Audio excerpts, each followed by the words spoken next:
नमस्कार ओडिशा। आज होची डिसेम्बर मास 1 तारिख सोमवार। आजिर पाणीपाग अपडेट आसी जाइछि।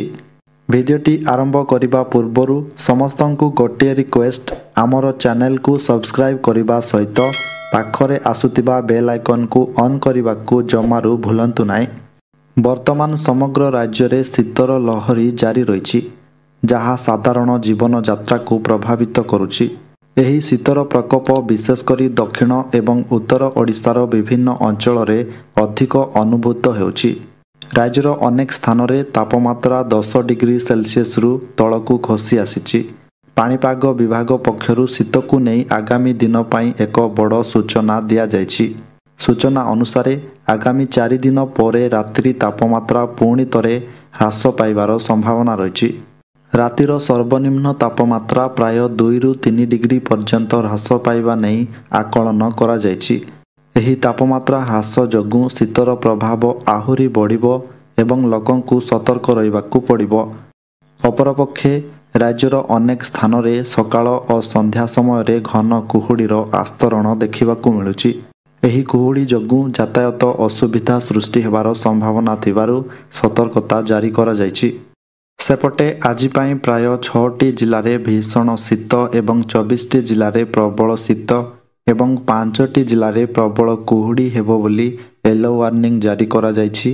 ता सहित समुदाय 30टी जिले में पाग सुखिला रहिबो बोली कहिछि भुवनेश्वर स्थित आंचलिक पाणीपाग विज्ञान केन्द्र। तेबे आज पाई केउ जिला को सतर्क सूचना दिया जाइछि, केउ जिला गुड़िकरे पाग सुखिला रहिबो, ता सहित केउ जिला गुड़िकरे हाड़भंगा शीत बा भीषण शीत हेबो एवं राज्यर तापमात्रा केते डिग्री सेल्सियस पर्यंत कमिबो, ता सहित बंगोपसागर रे सृष्टि होइथिबा बात्या को नहीं पाणीपाग विभाग कोन अपडेट दैछि।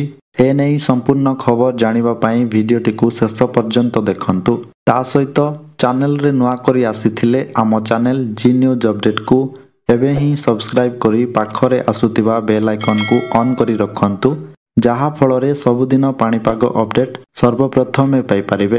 तेबे चलंतु डेरी न करी आजिर पाणीपाग अपडेट उपरे नजर पकाई नेबा। तेबे जानिबा आज पाई जो 5टी जिले में येलो वार्निंग जारी करा जाइछि, उक्त 5टी जिले में घन कुहुडी हेबो। एही घन कुहुडी जोगु यातायात रे बाधा प्राप्त हेबो बोली कहिछि आंचलिक पाणीपाग विज्ञान केन्द्र।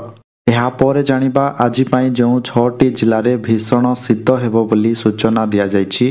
उक्त 6टी जिले में भीषण शीत हेबो, अर्थात सर्वनिम्न तापमात्रा 10 डिग्री सेल्सियस रु 15 डिग्री सेल्सियस मध्य रहिबो एवं एही सबु 6टी जिले में प्रबल कुहुडी मध्य हेबो बोली कहिछि आंचलिक पाणीपाग विज्ञान केन्द्र।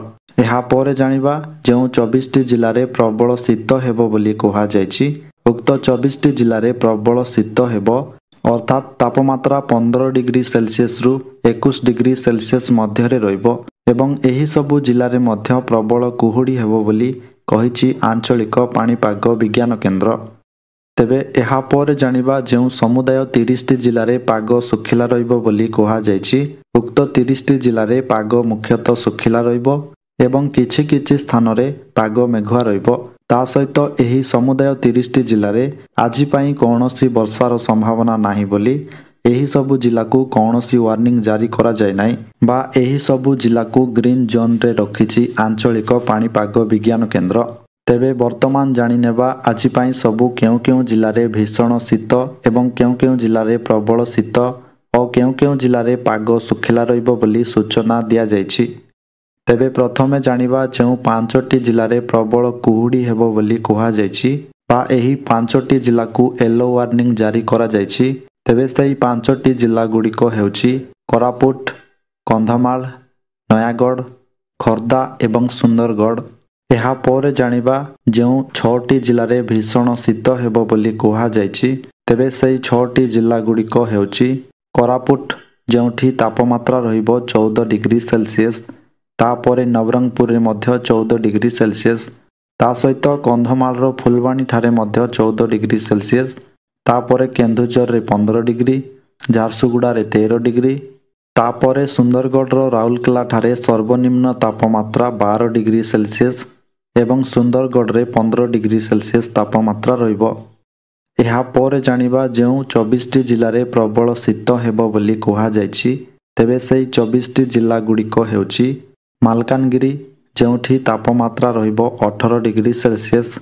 ତାପରେ ରାୟଗଡ଼ାରେ ମଧ୍ୟ 18 ଡିଗ୍ରୀ, କଳାହାଣ୍ଡିରେ 16 ଡିଗ୍ରୀ, ନୂଆପଡ଼ାରେ 18 ଡିଗ୍ରୀ, ବଲାଙ୍ଗୀରରେ 17 ଡିଗ୍ରୀ, ବୌଦ୍ଧରେ 16 ଡିଗ୍ରୀ, ସୋନପୁରରେ 16 ଡିଗ୍ରୀ, ବରଗଡ଼ରେ 19 ଡିଗ୍ରୀ, ସମ୍ବଲପୁରରେ 16 ଡିଗ୍ରୀ, ଦେଓଗଡ଼ରେ 17 ଡିଗ୍ରୀ, ଅନୁଗୁଳରେ 16 ଡିଗ୍ରୀ, ଗଜପତିରେ 19 ଡିଗ୍ରୀ, ତାପରେ ଗଞ୍ଜାମରେ 21 ଡିଗ୍ରୀ, ନୟାଗଡ଼ରେ 19 ଡିଗ୍ରୀ, ଖୋର୍ଦ୍ଧାରେ 19 ଡିଗ୍ରୀ, ପୁରୀରେ 21 ଡିଗ୍ରୀ, ଜଗତସିଂହପୁରରେ 18 ଡିଗ୍ରୀ, କେନ୍ଦ୍ରାପଡ଼ାରେ 17 ଡିଗ୍ରୀ, କଟକରେ 18 ଡିଗ୍ରୀ, ଢେଙ୍କାନାଳରେ 18 ଡିଗ୍ରୀ, ଯାଜପୁରରେ ମଧ୍ୟ 18 ଡିଗ୍ରୀ, ଭଦ୍ରକରେ 18 ଡିଗ୍ରୀ, ତାପରେ ବାଲେଶ୍ୱରରେ ମଧ୍ୟ 18 ଡିଗ୍ରୀ ସେଲସିୟସ୍ ଏବଂ ମୟୂରଭଞ୍ଜରେ 17 ଡିଗ୍ରୀ ସେଲସିୟସ୍ ତାପମାତ୍ରା ରହିବ।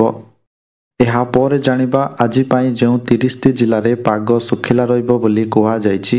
ତେବେ ସେହି 30ଟି ଜିଲ୍ଲା ଗୁଡ଼ିକ ହେଉଛି ମାଲକାନଗିରି, କୋରାପୁଟ, ନବରଙ୍ଗପୁର, ରାୟଗଡ଼ା, କଳାହାଣ୍ଡି, ନୂଆପଡ଼ା, ବଲାଙ୍ଗୀର, କନ୍ଧମାଳ, ଗଜପତି, ଗଞ୍ଜାମ, ନୟାଗଡ଼, ବୌଦ୍ଧ, ସୋନପୁର, ବରଗଡ଼, ସମ୍ବଲପୁର, ଝାରସୁଗୁଡ଼ା, ସୁନ୍ଦରଗଡ଼, ଦେଓଗଡ଼, ଅନୁଗୁଳ, ଢେଙ୍କାନାଳ, କଟକ, ଖୋର୍ଦ୍ଧା, ପୁରୀ, ଜଗତସିଂହପୁର, କେନ୍ଦ୍ରାପଡ଼ା, ଯାଜପୁର, କେନ୍ଦୁଝର, ଭଦ୍ରକ, ବାଲେଶ୍ୱର ଏବଂ ମୟୂରଭଞ୍ଜ। ଅନ୍ୟପଟେ ଭାରତ ମୁହାଁ ବାତ୍ୟା ଡିଟୱା ତାମିଲନାଡୁ, ଆନ୍ଧ୍ରପ୍ରଦେଶ ଓ ପୁଡୁଚେରୀରେ ପ୍ରବଳ ବର୍ଷା। ଭାରତ ମୁହାଁ ବାତ୍ୟା ଡିଟୱା, ଯାହାର ପ୍ରଭାବରେ ତାମିଲନାଡୁ, ଆନ୍ଧ୍ରପ୍ରଦେଶ, ପୁଡୁଚେରୀରେ ପ୍ରବଳ ପବନ ବହିବା ସାଙ୍ଗକୁ ଲଗାଣ ବର୍ଷା ଜାରି ରହିଛି। ଆନ୍ଧ୍ରପ୍ରଦେଶର 5ଟି ଜିଲ୍ଲାକୁ ରେଡ୍ ଆଲର୍ଟରେ ରଖାଯାଇଛି। ସେପଟେ ପୁରା ତାମିଲନାଡୁ ପାଇଁ ଆଲର୍ଟ ଜାରି କରିଛି IMD। ବାତ୍ୟା ଉତ୍ତର ତାମିଲନାଡୁ ଓ ପୁଡୁଚେରୀ ଉପକୂଳ ଆଡ଼କୁ ଗତି କରୁଥିବାରୁ କର୍ତ୍ତୃପକ୍ଷ ବ୍ୟାପକ ପଦକ୍ଷେପ ଗ୍ରହଣ କରିଛନ୍ତି। ସ୍କୁଲ କଲେଜ ବନ୍ଦ ଘୋଷଣା କରାଯିବା ସହ ରିଲିଫ୍ କାର୍ଯ୍ୟ ପାଇଁ ସରକାର ପ୍ରସ୍ତୁତ ହୋଇ ରହିଛନ୍ତି। ବାତ୍ୟା ଉତ୍ତର ପଶ୍ଚିମ ଦିଗକୁ ଗତି କରି ଉତ୍ତର ତାମିଲନାଡୁ, ପୁଡୁଚେରୀ ଓ ସଂଲଗ୍ନ ଦକ୍ଷିଣ ଆନ୍ଧ୍ରପ୍ରଦେଶ ଉପକୂଳ ନିକଟରେ ଦକ୍ଷିଣ ପଶ୍ଚିମ ବଙ୍ଗୋପସାଗରରେ ପହଞ୍ଚିବା ସମ୍ଭାବନା ରହିଛି। ଉପକୂଳରେ ପବନର ବେଗ ଆଜି ସନ୍ଧ୍ୟାରେ ଘଣ୍ଟା ପ୍ରତି 50ରୁ 60 କିଲୋମିଟର ଏବଂ ସର୍ବାଧିକ ବେଗ ଘଣ୍ଟା ପ୍ରତି 70 କିଲୋମିଟର ରହିଛି। ପ୍ରବଳ ବର୍ଷା ଏବଂ ପ୍ରବଳ ପବନର ପୂର୍ବାନୁମାନକୁ ଦୃଷ୍ଟିରେ ରଖି ଚେନ୍ନାଇ ବିମାନ ବନ୍ଦରର କର୍ତ୍ତୃପକ୍ଷ 54ଟି ବିମାନକୁ ବାତିଲ କରିଛନ୍ତି। ତା ସହିତ ଆଞ୍ଚଳିକ ପାଣିପାଗ କେନ୍ଦ୍ର ଅନେକ ଜିଲ୍ଲାରେ ଅତି ପ୍ରବଳରୁ ଅତି ପ୍ରବଳ ବର୍ଷା ହେବାର ଚେତାବନୀ ଦେଇଛି। ତେବେ ଦର୍ଶକ ବନ୍ଧୁ, ଏହା ଥିଲା ଆଜିର ସମ୍ପୂର୍ଣ୍ଣ ପାଣିପାଗ ଅପଡେଟ୍। ତେବେ ଆପଣମାନେ କେଉଁ ଜିଲ୍ଲାରୁ ଦେଖୁଛନ୍ତି ଓ ଆପଣଙ୍କ ଜିଲ୍ଲାରେ ପାଗ ଓ ଶୀତର ପ୍ରଭାବ କିଭଳି ରହିଛି ଆପଣମାନେ କମେଣ୍ଟରେ ନିଶ୍ଚୟ ଜଣାନ୍ତୁ।